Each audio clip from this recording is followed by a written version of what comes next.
Boa noite, Marcos. Dá um sinal para mim se está ouvindo bem. Marcos Antônio,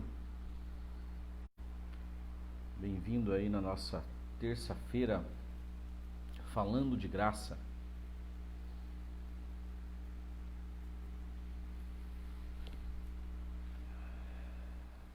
Vou esperar o pastor Michel.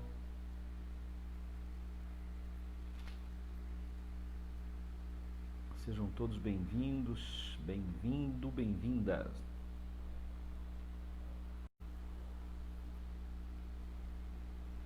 Terça-feira de live, nós estamos falando sobre ver Jesus no Antigo Testamento, ver a graça revelada no Antigo Testamento. Esperando o pessoal chegar aí. Pastor Michel, vou adicionar ele aqui agora. Obrigado, Marcos, pela resposta aí.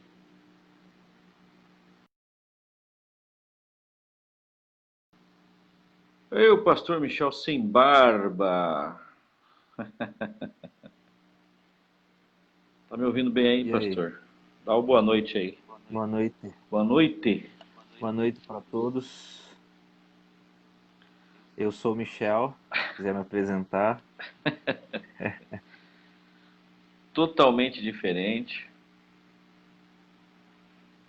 Você tá uns anos mais novo, hein? Tá parecendo um gurizão de 19 anos.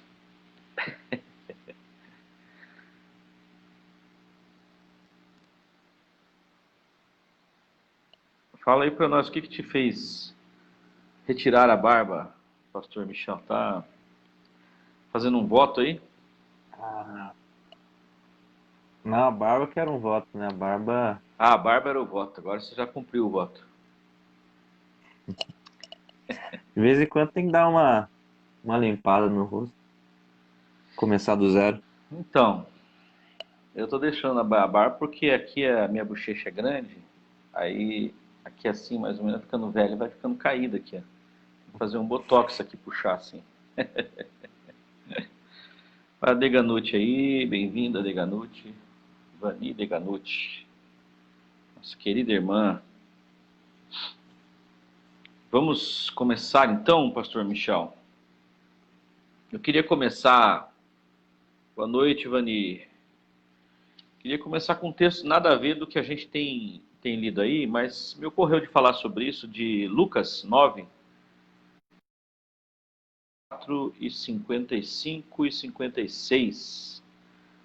Lucas 9, 54, 55 e 56. Que diz assim: os discípulos Tiago e João, vendo isso, disseram: Senhor, queres que digamos que desça fogo do céu e os consuma, como Elias também fez? Voltando-se, porém, repreendeu-os e disse: vós não sabeis de que espírito sois? Porque o Filho do Homem não veio para destruir a alma dos homens, mas para salvá-las. E foram para outra aldeia. Esse episódio é o episódio que fala sobre Jesus não sendo recebido pelos samaritanos, né? E aqui, olha só quem que é, hein? É Tiago e João. Tiago e João. João, apóstolo do amor. Falaram para Jesus: quer que nós mandemos descer fogo do céu, né? E aí Jesus falou: não, gente, o que é isso? Vocês não sabem de que espírito vocês são? E qual espírito Jesus estava falando? O espírito da graça, né? O espírito da salvação. É interessante que quando você volta no início de Lucas, quando o anjo fala que era para Maria colocar o nome de Jesus de Yeshua, né? Porque ele salvará o seu povo dos seus pecados. E aqui Jesus confirma isso, dizendo: eu não vim para destruir a alma dos homens, mas para salvá-las. Salvar a alma dos homens. Esse amor que é revelado desde o Gênesis até o Apocalipse. Esse Deus que tem amado, né, a humanidade. A Bíblia diz que Deus amou o mundo de tal maneira que ele deu o seu Filho unigênito para que todo aquele que nele crê não pereça, mas tenha a vida eterna. E aí nós que cremos, né? Fica mais fácil. Mas ainda há pessoas que têm um pouco de dúvida quando são questionadas. Estou meio assim impressionado como que as pessoas elas não conhecem mesmo os textos bíblicos. Se você for lá na Bíblia e perguntar quem é o avô de Jacó, o pessoal não vai saber, entendeu? Quem é o bisavô de José, o pessoal não vai saber. Por quê? Porque a Bíblia é lida aleatoriamente, né? É lida assim, um versículo aqui, um versículo lá, um texto aqui, um texto lá. E como nós cremos que toda ela é a palavra de Deus, então não importa, né, o contexto, não importa a história, não importa o que está para nós, é tudo palavra de Deus. Mas nós ficamos com dificuldade de responder quem nos perguntam. O Deus do Velho Testamento é o mesmo Deus do Novo Testamento? Porque aqui eles estão citando uma passagem que Elias, quando foi perseguido por Acabe e Jezabel, ele estava num certo lugar, num monte, assim, que o pessoal subia, né, mandaram 50 soldados, primeiro um capitão e mais 50 soldados, e o capitão chegava lá e falava, Elias, homem de Deus, e aí ele falava assim, se eu sou homem de Deus, então que desça fogo do céu e consuma você e os seus 50. E fogo caía e consumia. Isso foi 2 ou 3 vezes. Na terceira vez, o camarada pediu que ele não fizesse isso, né? E aí ele não faz. E aqui é uma passagem onde os discípulos de Jesus, eles tinham uma raiva muito grande dos samaritanos, né? Até porque, quando Jesus tinha aproximadamente acho que uns 18 anos, historicamente diz que um samaritano entrou com um saco de ossos, né? De humano e jogou lá dentro do templo, contaminando o templo, né? Eles não podiam tocar em morto, não podia, ali era lugar sagrado. E aí, a partir daquele dia, eles começaram a fazer uma declaração. Eles levantavam pela manhã, eles levantavam a mão e eles amaldiçoavam os samaritanos que estavam ali, né, no norte. E todo judeu fazia isso.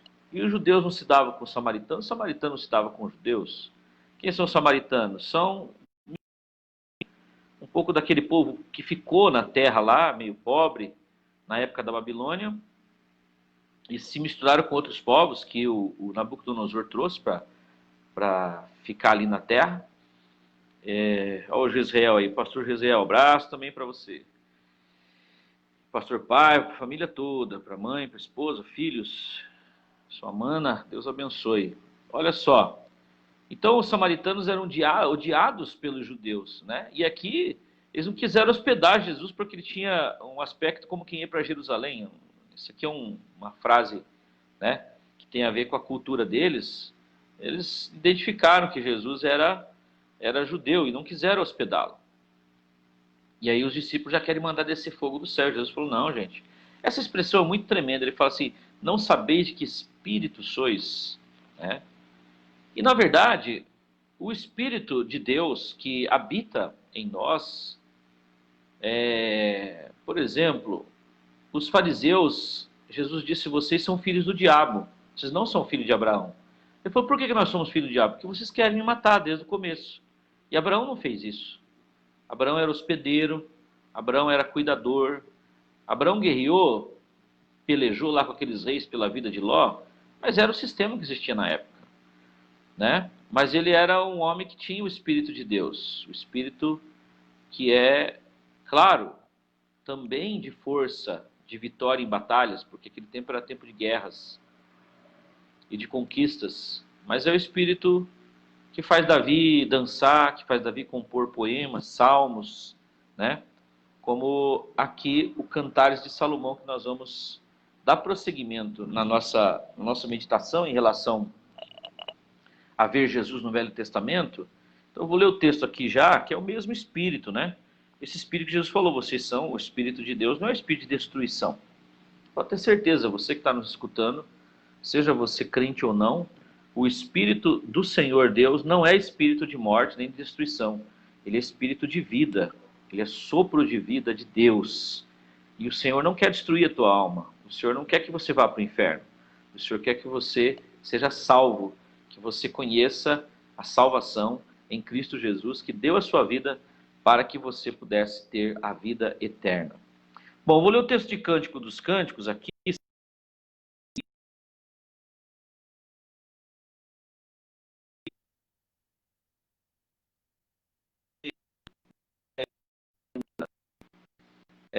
Que diferença há entre o seu amado e outro qualquer, para você nos obrigar a tal promessa? E aí a Sulamita ela diz: desejável, esse é o meu amado, esse é o meu querido. Ó, texto onde o amado veio encontrar, né, a Sulamita, e ela o rejeita. Então ele sai e daí ela se arrepende e sai correndo atrás dele. Isso é uma figura, né, que nós levamos para o lado do amor de Cristo e a igreja. Aqui é claro, o Salomão e a Sulamita, pelo que se depreende da história, que realmente ela era a mulher que ele mais amava. Tinha 1000 mulheres, mas ele amava a Sulamita, né? E ela também. Então, há uma descrição ali toda de uma situação humana do noivo e da noiva, ou melhor, do Salomão e da Sulamita, que na verdade é o feminino de Salomão, né, de Solomon. E nós vemos aqui uma descrição aqui aceito fazer relação, né, da Sulamita,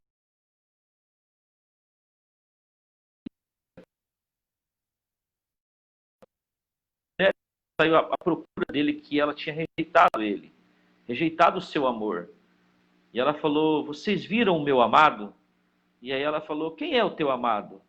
E ela fala: eu conjuro que vocês me digam se vocês viram o meu amado. E ela falou: mas quem é o teu amado?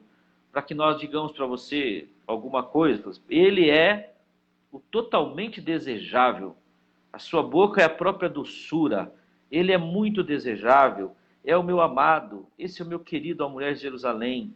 Então, a expressão da Sulamita para o amado dela é a expressão que nós devemos ter por Cristo, que é o nosso amado, porque ele é o totalmente desejável. Alguns dizem que não tem nada a ver uma coisa ou essa aceita.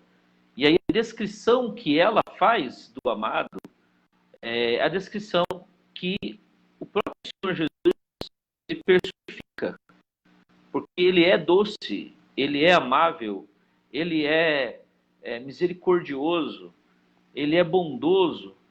E é claro, né, fazendo aqueles contrastes que a gente sempre fala, ele quando é forte, ele não é implacável.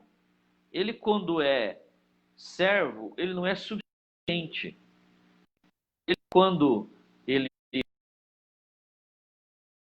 aponta as circunstâncias da vida real da pessoa, como da mulher, que era ali a mulher do poço de Jacó, você disse bem, você não tem marido. Ele sabia que ela não tinha marido, mas ele queria que ela declarasse isso, para que ela soubesse. Então, ao mesmo tempo que ele fala as verdades do coração da pessoa, ele não humilha, ele não despreza, ele não deixa a pessoa jogada ao léu. Ele é alguém que acolhe mesmo o pior dos pecadores. Essa mulher, por exemplo, ela já tinha tido cinco maridos, e o que ela estava não era dela. Mas Jesus fez ela saber que ele sabia disso. Mesmo assim, ele estava ali levando o amor dele a ela, que estava buscando.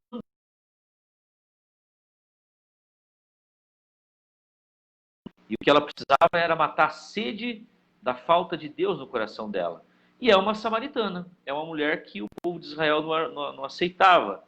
Além de tudo, era uma mulher de moral duvidosa. Ela ia buscar água ao meio-dia, justamente porque ela tinha, sei lá, não queria entrar em discussão ou ver o desprezo das outras mulheres com ela. E o seu comportamento era um comportamento realmente inapropriado, totalmente inapropriado. Ela era uma pecadora. E aí, quando a gente fala que Jesus se aproxima dos pecadores, né? Não é que Jesus despreza aqueles que fazem as coisas corretas.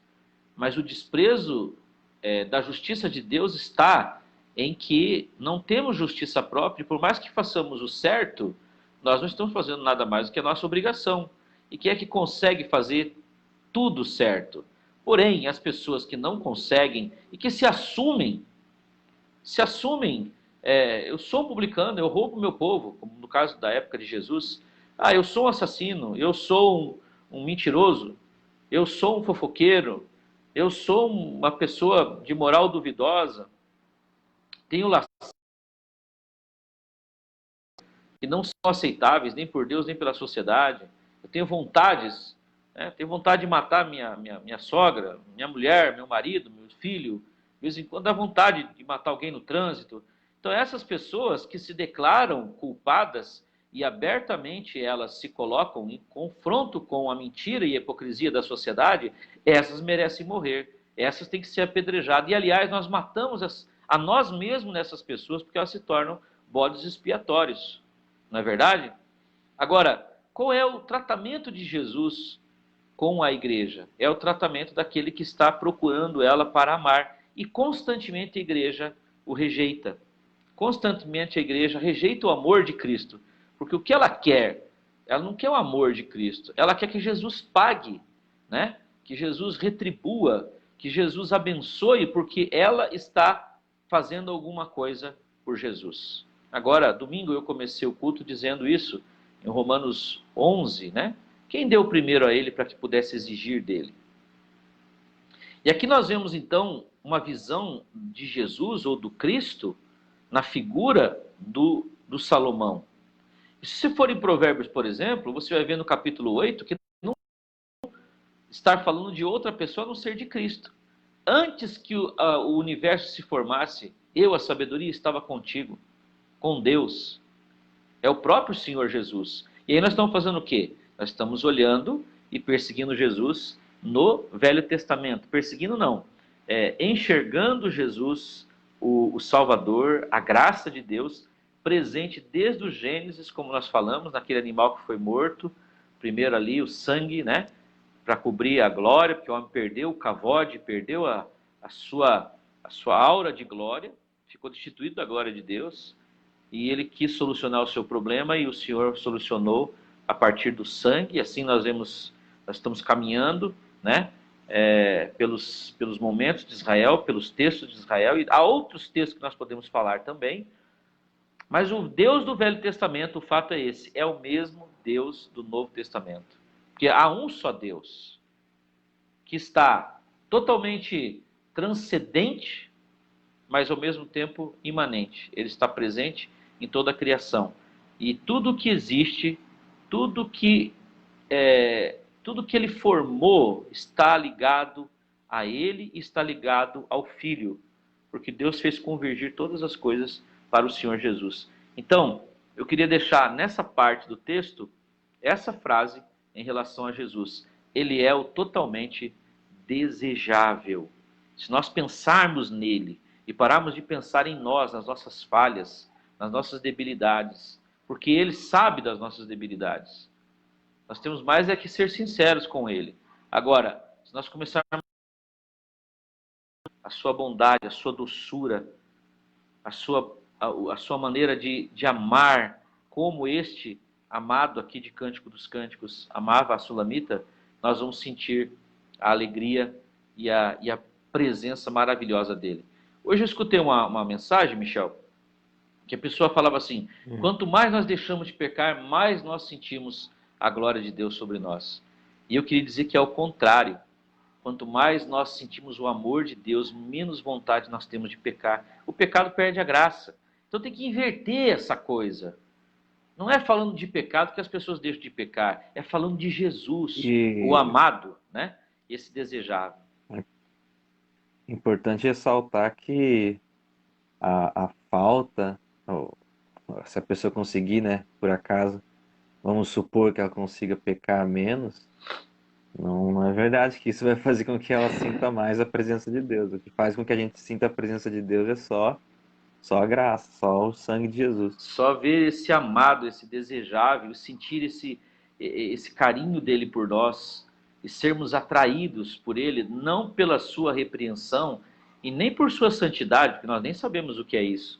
Nós precisamos ser atraídos pelo seu amor. E não há expressão maior de amor que aquela da cruz. E se a cruz de Cristo não convencer as pessoas, não há milagre, não há nada que possa convencer as pessoas do amor de Deus. Aí tem mais pessoas aí, pastor Michel, que acabaram entrando, a Olga, a irmã Lúcia, a Lalaia, a irmã Celsa Moura, a Dora também, várias pessoas aí que entraram. Eu queria pedir que você, a Ivani, que vocês entrem e permaneçam, né? Isaura Cavalcante, tem gente que vem aqui, ó, pastor, vim dar uma olhada aqui na sua live e tal. Bom, se você for assistir depois, beleza. Ó, a Nazinha Moura também, tem bastante Moura aí, hein? Deus abençoe vocês. Pastor Michel, dá o prosseguimento aí. Se quiser comentar alguma coisa em cima disso, faça as pontes. Só comentando que, mesmo que o Cânticos dos Cânticos, o Cantar de Salomão, não fosse um livro necessariamente messiânico, só o fato dele narrar a vida conjugal, narrar esse romance, e estando na Bíblia, narrando um romance, uma forma de casamento entre um homem e uma mulher, isso em si já já tem simbolicamente aí a representação da igreja com Cristo Jesus, né? Cristo Exato. trouxe nas parábolas, né, das virgens, quando ele se refere à igreja, quando ele se refere àqueles que estão esperando o Messias, ele faz essa comparação, Sim. a volta de Jesus, e depois os apóstolos, né? O apóstolo Paulo vai trazer para a gente essa comparação também, esse símbolo que não é só um símbolo, é um mistério. E inclusive há a ideia de que o casamento foi criado por Deus justamente para apontar para nós, para a relação entre Jesus Cristo e a igreja que viria no futuro. Então, o casamento foi um propósito de Deus para apontar para Jesus. Maravilhoso. Então, maravilhoso. E Cântico dos Cânticos mostra, há vários versículos ali que a gente percebe que não é por acaso, não está falando simplesmente do romance entre Salomão e a Sulamita, né? Exatamente.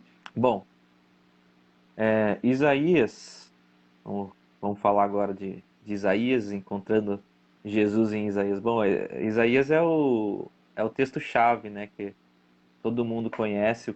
Se você é cristão e não conhece o Isaías 53, provavelmente você nunca foi numa igreja, né? Nunca foi a um culto, porque a gente usa esse texto sempre. E é um texto muito evidente, é um texto muito claro, que mostra, né, mostra claramente o que Jesus sofreu, o que Jesus iria sofrer. E Isaías não tem só esse texto falando sobre o Messias, né? A gente tem lá no capítulo 7 de Isaías, capítulo 7, versículo 14, diz: Portanto, o mesmo Senhor vos dará um sinal.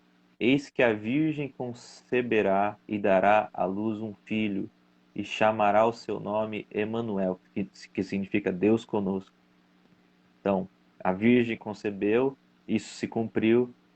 Isaías tem essa profecia, essa referência muito clara a Jesus. Depois, Isaías 9, versículo 6, diz: Porque um menino nos nasceu, um filho se nos deu, e o principado está sobre os seus ombros, e se chamará o seu nome maravilhoso, Conselheiro, Deus forte, Pai da eternidade, Príncipe da paz. Que menino é esse que nasceu, que é o Príncipe da paz, que é o pai da eternidade? É ao mesmo tempo que é Eu, menino, eu, né? É um menino e ele é pai da eternidade. então, Tremendo. até fiquei curioso agora que eu nunca estudei como é que o judeu interpreta esse versículo aqui, né? Porque como é que um menino que nasceu vai ser o pai da eternidade? Provavelmente eles devem inventar uma metáfora, né, que se encaixe, mas isso aqui é muito claro falando de Jesus, Sim, falando do Deus encarnado, né? é fantástico. E, e esse texto, o capítulo 53 de Isaías, que vai falar sobre a obra da cruz, né? Sobre a morte, sobre o sacrifício, sobre o servo fiel, o servo sofredor. E eu quero ler aqui novamente, né? Todo mundo conhece o texto, mas sempre vale a pena ler novamente. Certeza. A gente trazer a memória aqui. Começar desde o início, né? Que o Isaías 53, a partir do versículo 1, diz: Quem deu crédito à nossa pregação? E a quem se manifestou o braço do Senhor? Porque foi subindo como renovo perante ele, como raiz de uma terra seca. Aí diz: Não tinha beleza nem formosura. E olhando nós para ele, não havia boa aparência nele, para que o desejasse. Isso, né, depois a gente comenta. Era desprezado e o mais rejeitado entre os homens, homem de dores, experimentado nos trabalhos, e como um de quem os homens escondiam o rosto, era desprezado, e não fizemos dele caso algum. Verdadeiramente ele tomou sobre si as nossas enfermidades e as nossas dores levou sobre si, e nós o reputávamos por aflito, ferido de Deus e oprimido, mas ele foi ferido por causa das nossas transgressões, moído por causa das nossas iniquidades, e o castigo que nos traz a paz estava sobre ele, e pelas suas pisaduras fomos sarados. Olha, aí o texto continua aqui falando, né, descrevendo a obra desse servo fiel. Mas esse é um texto aqui que eu acho que as pessoas precisam estar com o coração muito duro, né, Para não para entender. não enxergar Jesus, não entender, para não enxergar Jesus aqui. E se eu não me engano é Felipe, né, que encontra no caminho O, o, o eunuco lá, o o eunuco que mordomo da. começa a explicar Ele era isso, etíope, né? começa a explicar isso. É E aí Atos ele 8. estava lendo, ele estava lendo o texto, né? Lendo Isaías 53, o pergaminho, o rolo, e só que não estava entendendo, né? O que esse servo, o que esse aflito aqui, que o castigo que nos traz a paz estava sobre esse sujeito. Quem é esse sujeito? É um texto que possui algumas interpretações para o judeu, né? Mas aí o Filipe encontra esse eunuco e começa a mostrar Jesus nesse texto. E aí as vendas dos olhos dele com certeza se caíram, né? E é maravilhoso. Agora, a Bíblia vai dizer, Jesus vai dizer, o apóstolo Paulo vai também comentar sobre isso, que o povo de Israel sofre de uma cegueira, né? Uma cegueira que é como uma consequência de um plano maior que a gente desconhece, é um mistério maior entre Deus e Israel.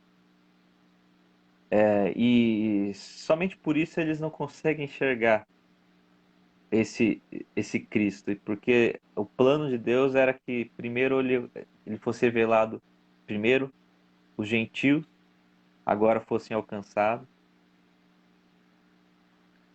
e quando Jesus vem, ele é pregado, ele prega primeiro para os judeus e tal, mas os gentios, o povo que não é do que não a maioria do povo que não é hebreu, que não é judeu, é que reconhece Jesus nesse texto aqui, nessas escrituras. E os apóstolos são eles difundem, né? Eles transmitem essa mensagem, eles compartilham. Tem a igreja ali de Jerusalém, tem várias. Tudo se inicia em Israel, mas as autoridades de Israel, que são os fariseus, que são os mestres da lei, que são os povos, os sacerdotes do templo, que são aqueles que realmente mandavam na nação, não reconheceram Jesus Cristo nesse texto.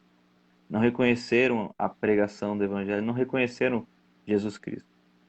Porque eles olhavam para Jesus Cristo e viu um homem comum, e viu um ser sem aparência. Ele não tinha uma aparência de um Messias, não tinha aparência de um rei, não tinha uma aparência diferenciada. Na verdade, como o texto mesmo aqui diz, ele não tinha beleza nem formosura, e olhando nós para ele, não havia boa aparência para que o desejássemos, era desprezado e rejeitado entre os homens. Incrível como que a profecia se cumpre e se cumpre exatamente do jeito que está escrito, mas é justamente por causa do modo como ela foi profetizada, do modo como tinha que acontecer, que eles não conseguem enxergar a relação entre o fato deles não reconhecerem Jesus, Deus em Jesus, não reconhecerem por causa da falta de aparência nele, quando o próprio texto, a própria profecia dizia que era assim que tinha que acontecer, né? Que iria acontecer. Bom, esse texto de Isaías existem várias aplicações. Eu creio que a gente não precisa nem comentar, né, o significado mais profundo dele, que é o fato de que ele foi moído por causa das nossas iniquidades. Eu creio que esse texto aqui e o de Abraão, de Isaac, quando ele diz que Deus providenciará o cordeiro, né? Eles são um dos textos mais fortes nesse sentido, mais autoevidentes em relação ao Messias, em relação a Cristo. E, bom, se quiser comentar alguma coisa aí. O que nós temos ressaltado é que o mesmo Senhor, né, é o mesmo Senhor do Novo Testamento, o mesmo Senhor do Antigo Testamento. O fato é que o Velho Testamento se revela no Novo porque havia profecias como essa que elas ficam meio que seladas, mas elas se cumpriram cabalmente, né? Aqui, o que ressalta é uma palavra de um profeta 700 anos antes disso aqui acontecer, vai dar cerca de 730 anos, porque Jesus foi crucificado com 33 anos, né? E nós vemos assim que é uma palavra de consolo, porque até Isaías 45 nós temos ali Deus tratando o povo de Israel em relação ao abandono deles, abandono da fé, do amor, da sinceridade, da ajuda aos pobres, da ajuda às viúvas, né? Estava corrompido ali tudo, principalmente no Reino do Norte, estava corrompido, e no sul não estava diferente, foi aos poucos se corrompendo, se levantando reis que fizeram então da religião um sistema, e aí ao invés de acolher, de ajudar, de socorrer, eles fizeram daquilo um sistema religioso que oprimia, e as pessoas se sentiam ameaçadas, se sentiam desprezadas, e os que mais Deus falou para socorrer, eles não socorriam. Então o próprio Isaías fala: esse povo me louva de lábios, mas o seu coração está distante de mim. Ele fala que ele não se agrada tanto assim de sangue de bodes e ovelhas, de touros, mas de que eles tivessem um coração quebrantado, porque no momento em que a pessoa vai sacrificar, ela está se autocondenando, ela não precisa nem falar nada, ela está carregando pela uma corda um cordeirinho, ou está levando uma pombinha, todo mundo sabia, ó, e pecou, ele vai lá para pedir perdão, para fazer o sacrifício. E na verdade todos eles eram assim, mas os que estavam no templo se achavam menos pecadores do que os outros, foram se juntando com a monarquia e a parte religiosa, e até profetas que profetizavam que os reis queriam ouvir e não o que Deus mandava dizer. Então tem uma série de julgamentos, de coisas que Deus disse que ia fazer, e aí no 45 e diante ele fala sobre Ciro, e vai então, o que é chamado de segundo Isaías, né, Deutero Isaías, e começa a falar sobre o Messias, começa a falar sobre o servo sofredor. Embora que você ressaltou textos lá do início de Isaías que estão, né, totalmente cumpridos já. né? O nascimento virginal de Jesus, né? Ele príncipe da paz, e ele quantas vezes falou aos discípulos: olha, deixo para vocês a minha paz vos dou. Ele não é uma paz passageira, é uma paz que satisfaz o nosso coração, o nosso íntimo. Então, aqui é uma profecia dizendo que Deus iria tirar os pecados. E tirar como? Através da morte desse sujeito aqui que Isaías profetiza. E depois está diante dos olhos deles, eles não conseguem ver, porque o próprio Isaías falou que aconteceria isso, né? Para que eles vendo não vejam e ouvindo não ouçam. Ouvindo, não. Para que Ouço. nós pudéssemos, que não somos, embora que tem sangue de judeu, tudo até canto aí, mas nós que não somos hebreus originais, né? A gente pudesse ser alcançado por essa salvação maravilhosa. O Deus falando desse Salvador. E tudo o que Deus falou, como Deus fala, como Deus promete, se cumpre e nada fica sem cumprimento.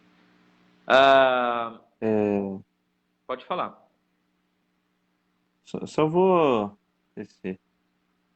dar um tempo aqui, só terminar de ler esse texto aqui que fala: ele foi oprimido e afligido, mas não abriu a sua boca, e como um cordeiro foi levado ao matadouro. Simbolismo aqui, usando a palavra cordeiro, né, aqui Cordeiro, também. sacrificial. Como ovelha muda perante os seus tosqueadores, assim ele não abriu a sua boca.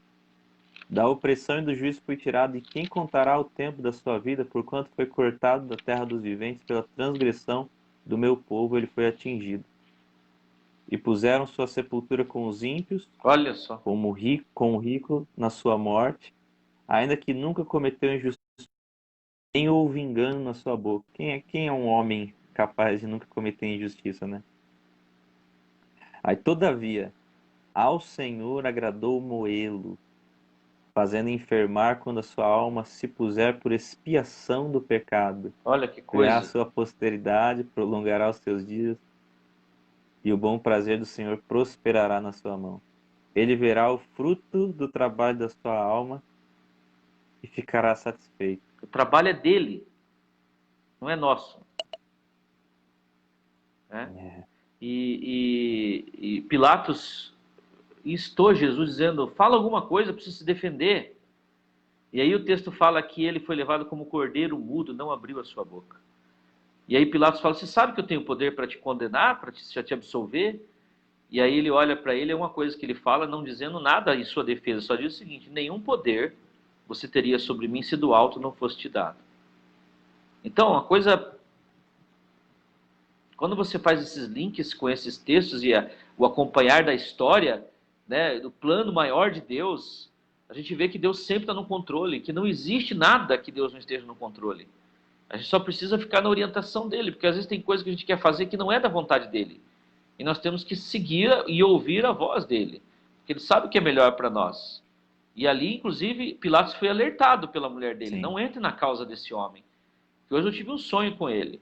Ele foi alertado, mas ele, de certa forma, né, ele até falou: ele declarou: eu não vejo nenhum pecado nesse homem, nenhuma uma coisa para condenar ele. Lavou as mãos dele, entregou ele para os próprios da sua terra, né, da sua parentela. E a profecia também se cumpre, porque os inimigos do homem são os da sua própria casa. Aqueles que comiam junto comigo no meu prato são os que vão ferir o meu calcanhar, né? Então a profecia se cumpre assim cabalmente. É maravilhoso esse texto de Isaías 53. É para nós vermos Jesus aí, vermos o Cordeiro de Deus que tira o pecado do mundo. Vou avançar aqui então em Jeremias 31. Aqui já é um outro profeta, já é um profeta pré-exílio e que também vivenciou a época da invasão da Babilônia, né? O Reino do Norte foi invadido por Nabucodonosor. E aqui uma promessa de uma nova aliança, que você vai comentar para nós lá em Hebreus, no capítulo 8, capítulo 10, as partes que tem a ver com isso, sobre o novo sacerdócio, né? Sobre o sacerdócio que é eterno, que é o nosso sacerdote. Porque os sacerdotes morriam e eles passavam para os seus filhos. E aí nós temos a promessa de um sacerdócio eterno. Uma coisa tremenda sobre a história de Israel, não sei se você está lembrado, pastor Michel, é o seguinte, que se o sacerdócio fosse aceito por Deus, aquele ano, que era o ano que ele ia lá fazer a expiação dos pecados, aquele ano seria um ano muito bom, de muita colheita, muita fartura, de muita bênção. Mas se o sacerdote fosse rejeitado por Deus, inclusive ele morria, e tinha que puxar ele com uma corda, aí eles teriam um ano de dificuldade, muito problema. E era uma coisa representativa, era pedagógica, né? Para apontar para Jesus, que não tem defeito, que não tem mácula, e que é o nosso sumo sacerdote, e que foi aceito por Deus. E por ele ser aceito por Deus como sumo sacerdote, e como oferta também, né? Nós temos um sumo sacerdote que se compadece de nós, que foi aceito por Deus, e por causa dele ser aceito, nós temos as bênçãos. Mas aqui, tudo isso estava vinculado à aliança, né? Nós temos alianças assim proclamadas na Bíblia. E aqui o Senhor fala através de Jeremias uma nova aliança que ele faria com o povo. Olha o texto de Jeremias 31 a 34. Estão chegando os dias, declara o Senhor, quando farei uma nova aliança com a comunidade de Israel. Olha a palavra nova aliança, Novo Testamento.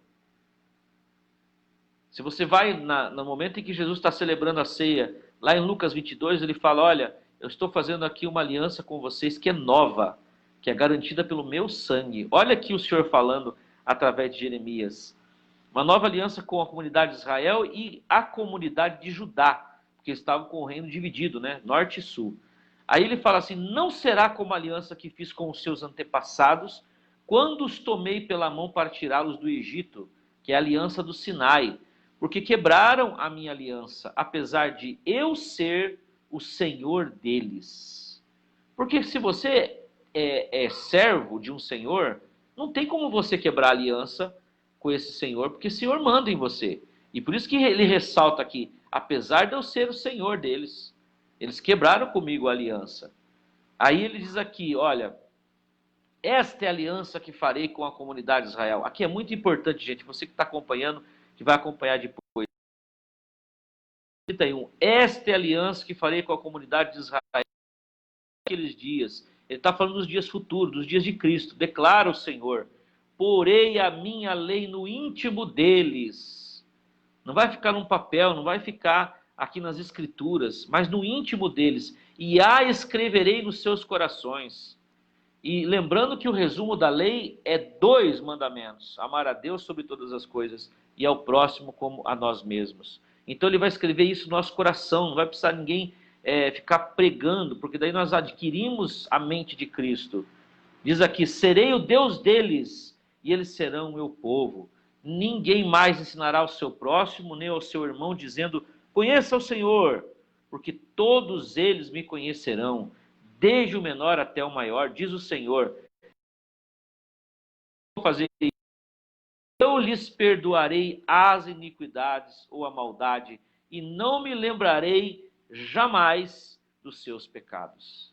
É por isso que o apóstolo Paulo fala em Romanos 8:1, que nenhuma condenação há para aqueles que estão em Cristo Jesus.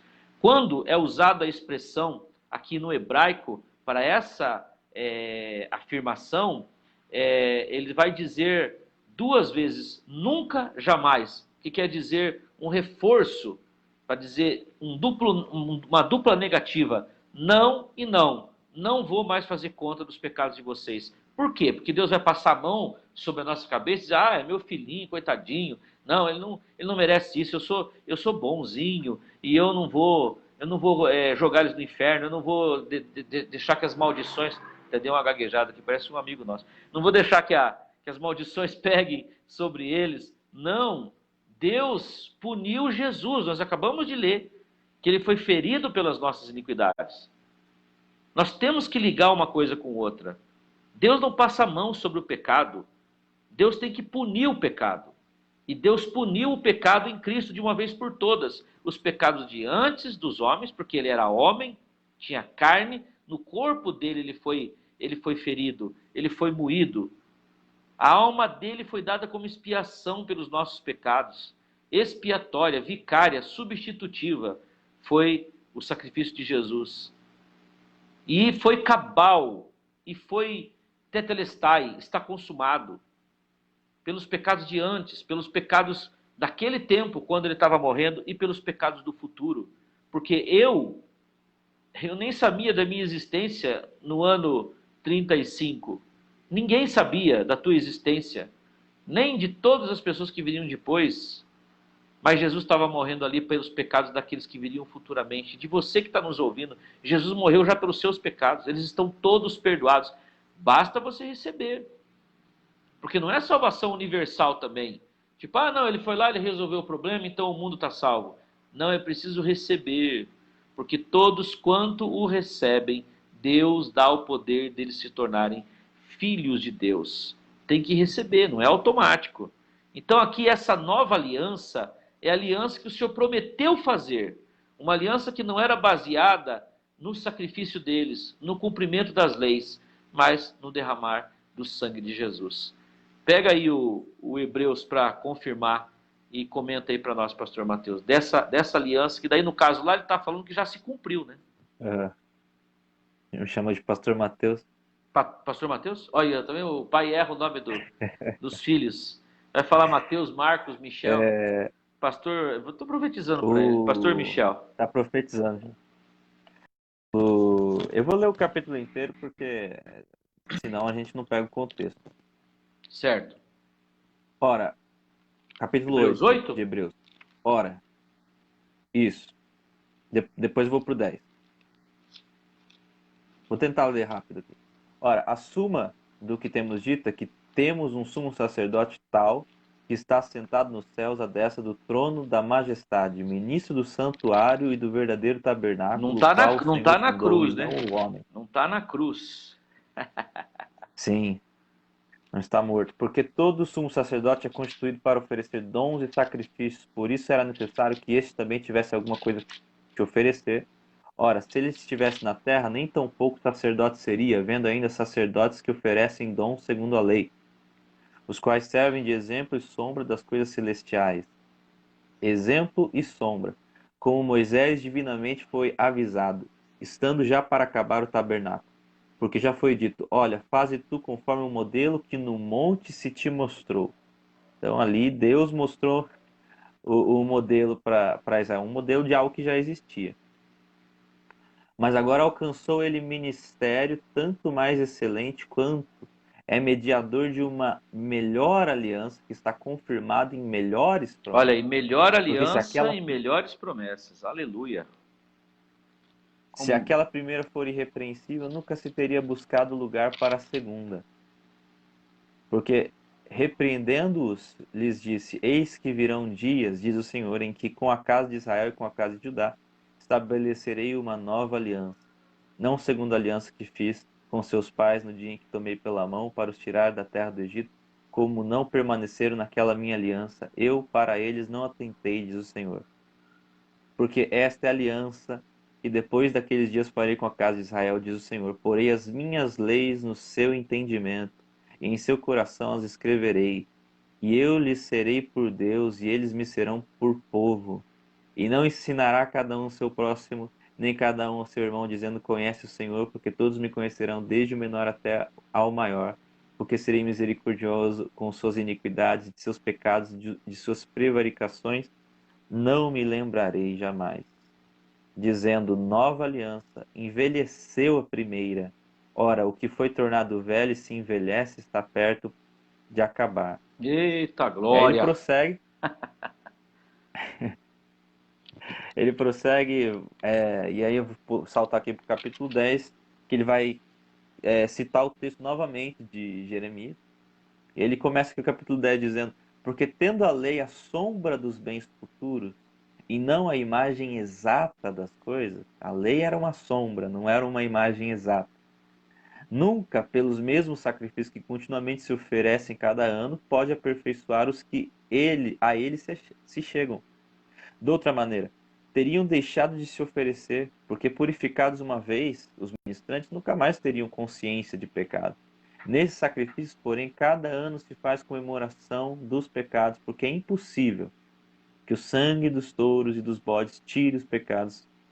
Por isso, entrando no mundo, diz: sacrifício e oferta não quiseste, mas corpo me preparaste.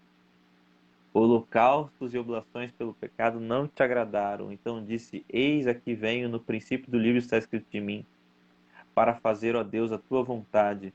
Como acima diz, sacrifício e oferta, e holocaustos e oblações pelo pecado não quiseste, nem te agradaram, os quais se ofereceram segundo a lei. Então disse: Eis aqui venho, para fazer, ó Deus, a tua vontade. Tira primeiro para estabelecer o segundo, na qual vontade temos sido santificados pela oblação do corpo de Jesus Cristo, feita uma vez. O sacerdote aparece cada dia ministrando e oferecendo muitas vezes os mesmos sacrifícios que nunca podem tirar os pecados, mas este, havendo oferecido para sempre o único sacrifício pelos pecados, está sentado daqui em diante, esperando até que os inimigos sejam postos por escabelo de seus pés. Aí ele vai dizer: porque uma só oblação aperfeiçoou para sempre os que são santificados, para sempre. E também o Espírito Santo nulo testifica, porque depois de haver dito, e aí ele vai Citar de citar o novo. texto, colocando o Espírito Santo como autor, né? Olha aí. Falando: e também o Espírito Santo nulo testifica, porque depois de haver dito, esta é a aliança que farei com ele. Depois daqueles dias, diz o Senhor, porei as minhas leis em seus corações, as escreverei em seus entendimentos. Acrescenta: e jamais me lembrarei de seus pecados e de suas iniquidades. Ora, onde há remissão destes, não há mais oblação do pecado. E aí ele vai terminar o Leu texto aqui 19 dizendo também que aí. a obra está feita, né? Tendo, pois, irmãos, ousadia Ousadia. para entrar no santuário pelo sangue de Jesus, pelo novo e vivo caminho que ele nos consagrou pelo véu, isto é, pela sua carne. E tendo um grande sacerdote sobre a casa de Deus, cheguemo-nos com o verdadeiro coração e inteira certeza de fé, tendo os corações já purificados da má consciência e o corpo lavado com água limpa. Retenhamos firmes coração da nossa esperança, porque fiel é o que prometeu. Amém.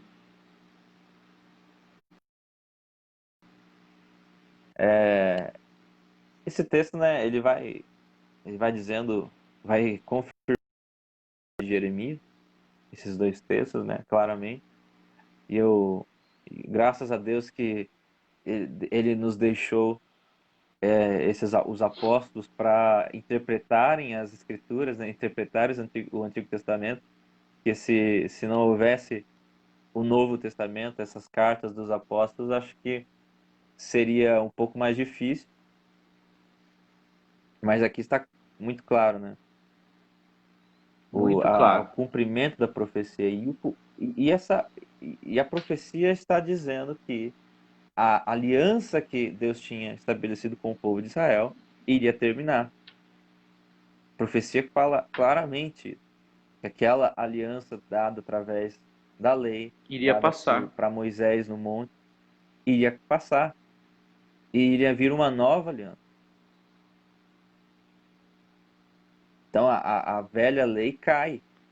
A velha lei não existe mais. A velha aliança. A velha A velha aliança. aliança não existe mais. Isso. E Não fica existe claro que mais a é a velha aliança. aliança feita no Sinai. Não é uma outra, não é a aliança dos patriarcas, aliança de Abraão, né? Porque Deus fez aliança com Abraão e isso, na verdade, é o resultado de graça sobre eles até hoje. Mas a aliança que ele está se referindo é a aliança do Sinai. Fala do tabernáculo, né? Que ele mostrou para Moisés, o sacerdócio e tudo mais, né? Sim. Quando ele usa esse termo, que ele diz que a lei era sombra, era, como um símbolo, né? Mas que não para algo, mas a lei em si é só uma sombra. Ela não tinha Exatamente. o poder, não tinha capacidade de realizar o perdão dos pecados, a limpar o nosso coração e etc. Agora, É pastor Michel, incrível como. que isso aí tudo tem a É, ver com a gente que é evangélico? O que nós temos com isso? A gente nunca foi judeu, não fez sacrifício, não, não guardamos a lei. Como é que é? O que nós estamos falando? E o que isso tem a ver com o povo evangélico? Com os irmãos da igreja? Independente. Evangélico tem muito a ver, né? Porque o povo evangélico, desde os reformados até os pentecostais, eles gostam de norma, De gostam de lei? regra e gostam de manuais, gostam de estar firmes, assegurados em alguma coisa que lhe conceda um certo tipo de segurança para eles, né? Então você vê o povo ainda evangélico usando salmos que dizem a sua lei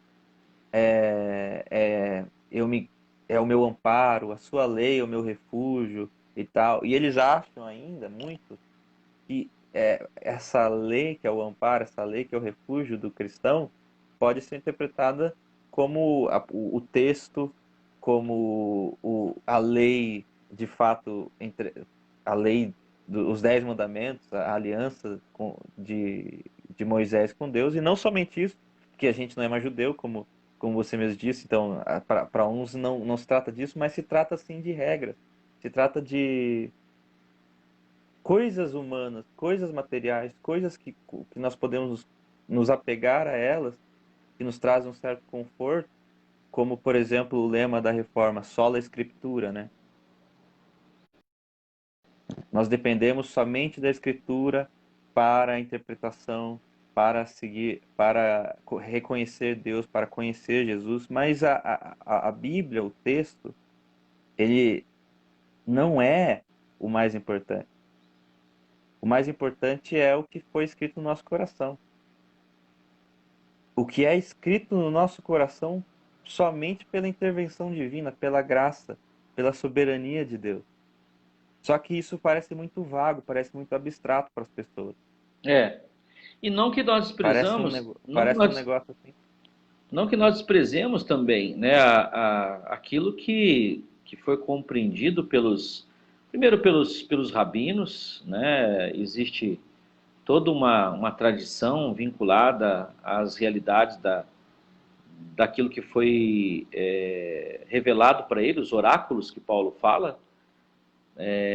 Não que nós desprezamos a teologia, porque nós também estudamos a teologia, mas é como você falou, isso não pode ser o fim em si, né? Mas isso é um meio, que nem nós estamos lendo o Velho É, é, Testamento, e a questão assim, eu coloquei lá no começo do nosso estudo, será que a gente tinha que ter o Velho Testamento na nossa Bíblia ou só o Novo Testamento? Mas a gente tem, por quê? Porque a gente encontra, mas nós não estamos em busca de normas, de regras, de manuais, porque isso aí é o que se tornou as igrejas, né? A pessoa vai num culto à noite, vai ouvir uma palavra, ela parece que está assim disposta ou ela está predisposta na pregação a fazer tipo um checklist. Deixa eu ver o que Deus vai falar para mim, onde eu estou errando e onde eu estou acertando. Como se fosse um curso de coach, como se fosse um curso de autoajuda, que Deus vem ali, gente, mas eu já falei isso para vocês, vocês continuam errando, né? E não se trata do que nós fazemos, se trata do que nós cremos. Porque se as nossas crenças limitantes, até usando um termo aí que é usado nesses últimos 20 anos, se as nossas crenças limitadoras, elas forem arrancadas de nós, porque Deus não está preso a regras, a gente vai com certeza vencer em outras áreas. O problema é que nós temos redescoberto a graça, o favor imerecido e o crer certo, crer corretamente, para daí agir corretamente, né? sim. A gente inverte, né? O Jesus fala que os fariseus inverteram o sentido do sábado, né? O povo de Israel inverteu o sentido do sábado, porque o sábado Isso. foi criado para o homem e não o homem para o sábado, né? E a gente continua fazendo isso.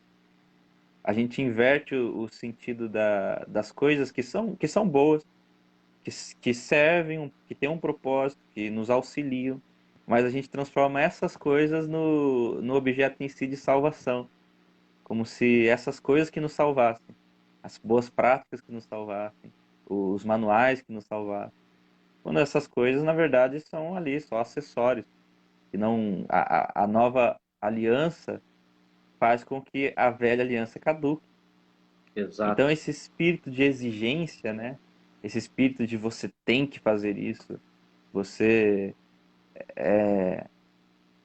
que impõe regras, que impõe normas, que impõe um moralismo, né? Como os nossos irmãos puritanos, que devem ter algum problema freudiano. Eu não quero Não dá ser para entrar nessa questão. desrespeitoso, eu não quero entrar nessa questão.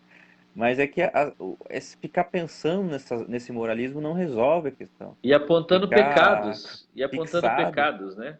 isso, Você sabe que fixado nisso uma pessoa me falou há um tempo atrás, falou assim, pastor, nós estamos na época de que nós temos que levantar a voz como João Batista, raça de víboras, vocês têm que se converter, vocês têm que abandonar os pecados de vocês e tal. Eu falei, minha irmã, procura no Evangelho onde que Jesus ele está ali condenando pessoas.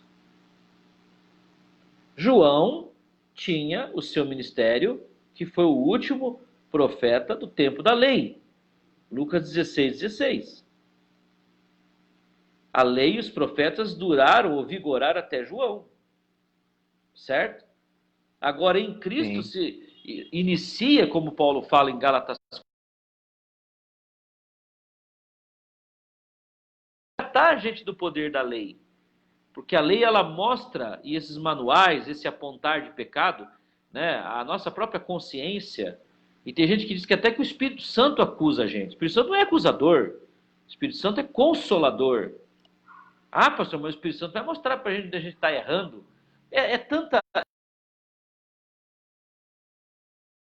flagrante diante de Deus o tempo todo. Que é melhor declaração do que o salmista falou: em pecado, em iniquidade me concebeu a minha mãe. Não há nada em nós de bom, Paulo, que cumpria a lei, falou assim: ó, em mim não habita bem algum. Ele entendeu que não era uma questão de ato, mas de natureza. As pessoas elas ficam olhando para os atos pecaminosos, mas é uma questão de natureza pecaminosa. E essa natureza pecaminosa, ela só pode ser vencida pela fé no que Jesus fez na cruz. Então a gente crê no que Jesus fez na cruz. Eu creio, pastor, mas você entende? Você entende, você aceita que a tua natureza, porque ele tinha um corpo, e nesse texto fala, um corpo me preparaste. Para que corpo? Para levar no corpo a iniquidade, para matar o pecado no corpo dele. E aí se entende o seguinte: se uma pessoa matar alguém, ele é um assassino, certo? Mas aí ele num tiroteio com a polícia, ele morre. Enterra o cara. Aí vamos fazer um julgamento dos crimes dele. Vamos desenterrar porque tem que colocar ele na cadeia. Não tem cabimento isso. Entende? Jesus cumpriu, foi condenado, morreu, entregou a sua vida em pagamento pelas nossas iniquidades. Então o pecado morreu com ele na cruz.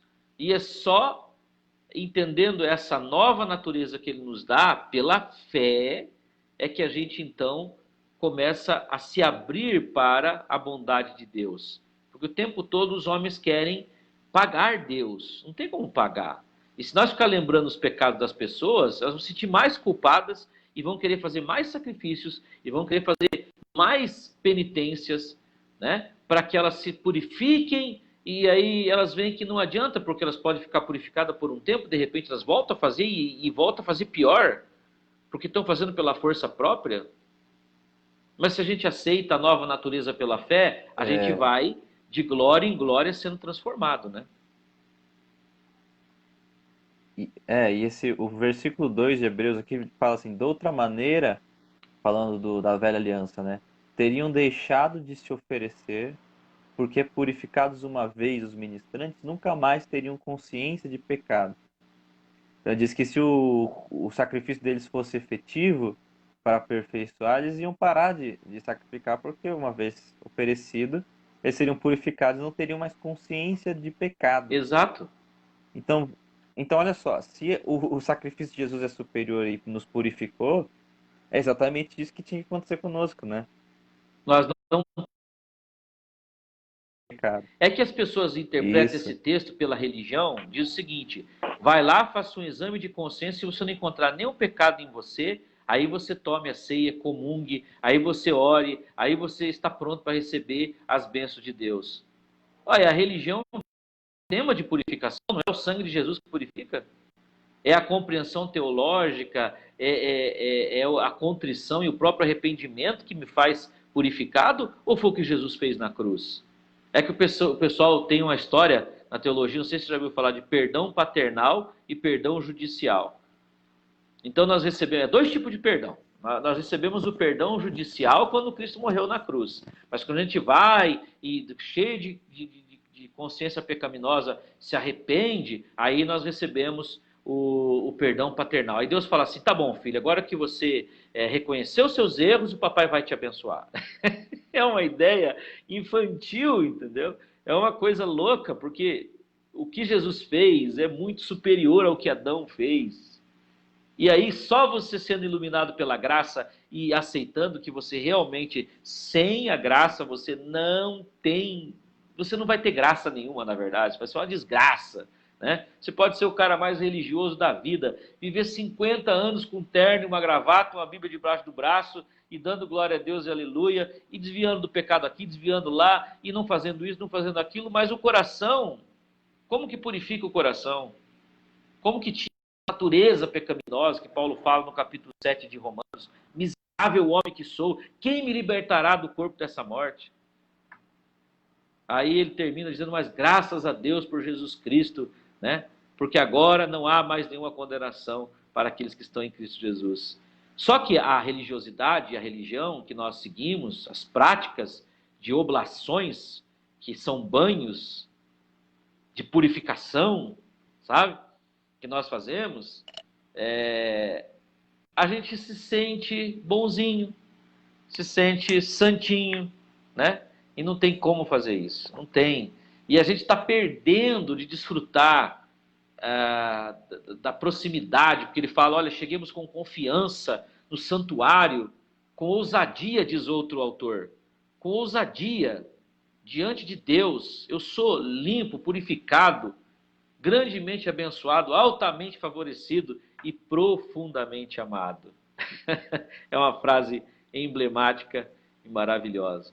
Bom, tem muito mais para nós falar, pastor Michel. Vamos encerrar por aqui? Não, Vamos orar. agora deu vontade de continuar até Mas 9 horas. você sabe que eu me sinto novo convertido?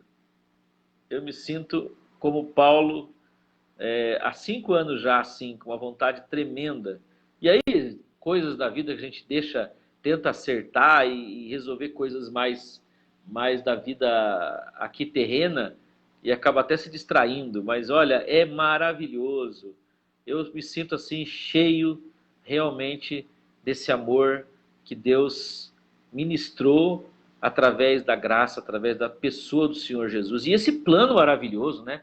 Você começa a olhar que a gente está fazendo esse tour aí desde Gênesis, e até que a gente não falou um monte de textos que mostram lá Jesus. O próprio tabernáculo, ele é uma expressão ali da cruz de Cristo. Tem muita coisa para falar, mas a gente está, acho que, fazendo aí, causando um pouco de sede e vontade, né, no pessoal. Mandar um abraço aí para algumas pessoas, pastor Michel. A minha irmã Márcia Loyola, a irmã Rosa Correia, o João Felipe, que é o cunhado do Marcos, né, o João Felipe? Né? É a carinha dele aí. A Letícia Vieira, a Adriana Correia, minha amiga, a Zita Siqueira. Quem mais aqui? Deixa eu ver um pouco mais para frente. O próprio Josué, marido da Letícia, deu um alô aí. Obrigado, Josué. A irmã Jaci Passos, que é a mãe da nossa irmã Lucimar, sogra do Cariston, sogra, vó do Cariston, sogra do Edgar. Márcia, Rafael Garcia, bem-vindo também. Até você também, dê um alô aí. Dá vontade de falar mais, né? Você tem mais alguma coisa para falar ou podemos orar? O Silvério entrou aí, ó, irlandês. Já. Já encerramos, né? Encerrar enquanto tá bom. Enquanto tá bom, semana que vem a gente fala mais. Vamos orar então? por todos. Eu queria que todos lembrassem agora de orar pelo pastor Dinho, orar pelo Daniel também, esposo da Jennifer, orar pelo Giroto, está se recuperando, está bem, fez o teste do Covid, não é Covid. Orar pela Dagmar, orar pelos nossos queridos amigos, nossos irmãos, para que o Senhor derrame saúde, proteção e bênçãos incontáveis sobre eles. A todos os irmãos da Vereda da Graça, nós estamos com os nossos cultos lá às 18h30, culto abençoado, falando desse Jesus, cantando desse amor. Aliás, as músicas que você separou, como semana passada, as músicas muito maravilhosas, essa semana também vamos recantar, né, algumas canções que falam da obra de Cristo aí, e nós estamos firmando e fixando nisso, e convidamos você para estar conosco, para a igreja voltar, para adorar a Deus. Tem espaço ainda lá, irmãos, é 50% da lotação, mas ainda tem espaço, nós estamos lá com pelo menos umas 10 cadeiras, dá para a gente ajeitar lá ainda para os irmãos, naquela configuração de afastamento um do outro, né? E também você que quiser nos presentear com a tua presença lá, é 13 de maio, 17h98. Vamos orar então. Obrigado, Pai, por mais uma vez podermos estar aqui. Oramos pela tua igreja, pelos nossos amigos, nossos irmãos que acompanharam essa live e que estão acompanhando ainda, que as tuas mãos se estendam para abençoar rica e poderosamente, Senhor. Tu sabes as necessidades, a tua intervenção, o mover sobrenatural onde nós não temos condições de agir, Senhor. E onde é a nossa parte, que o Senhor nos ilumine, nos dê capacitação, força, sabedoria para fazermos a nossa parte também, Senhor. Ilumina-nos cada dia mais com essa graça, com o entendimento do teu grandioso amor, que nós somos realmente favorecidos pelo Senhor, e é o teu favor que atrai a bênção, que derrama a bênção sobre nós, conquistado pelo nosso sumo sacerdote, Cristo Jesus. Senhor, abençoa a vida agora do pastor Dinho, que está hospitalizado. Nós pedimos que ele seja, Senhor, curado. Também a vida do Daniel, a vida, Senhor, do Giroto, da Dagmar, dos nossos amigos, irmãos e irmãs, daqueles que são amigos dos teus filhos, irmãos, familiares. Nós pedimos a cura, a restauração, a proteção e continuamos a pedir que esse mal cesse, que ele passe dessa terra e que nós possamos continuar, ó Deus, livres dessa maldição de enfermidade. Tenha misericórdia, Senhor, de nós e dá-nos, ó Pai, cada dia mais a certeza que estamos em teus braços, que não estamos caminhando para a morte, nós estamos caminhando para a vida eterna que o Senhor conquistou para nós. Abençoa cada um, a cada uma, nas suas mais secretas e íntimas necessidades que eu não sei, tu sabes. Ó Deus, estende as tuas mãos e sara, cura, liberta, prospera, abre portas, abate os inimigos espirituais e nos dá, Senhor, cada dia mais a tua presença, em nome de Jesus. Amém. Um abraço, Amém. meu filho. Fica com Deus, pastor Michel. Abraço Despede aí para do todos povo. aí. Abraço. Fica na paz. Tchau, tchau.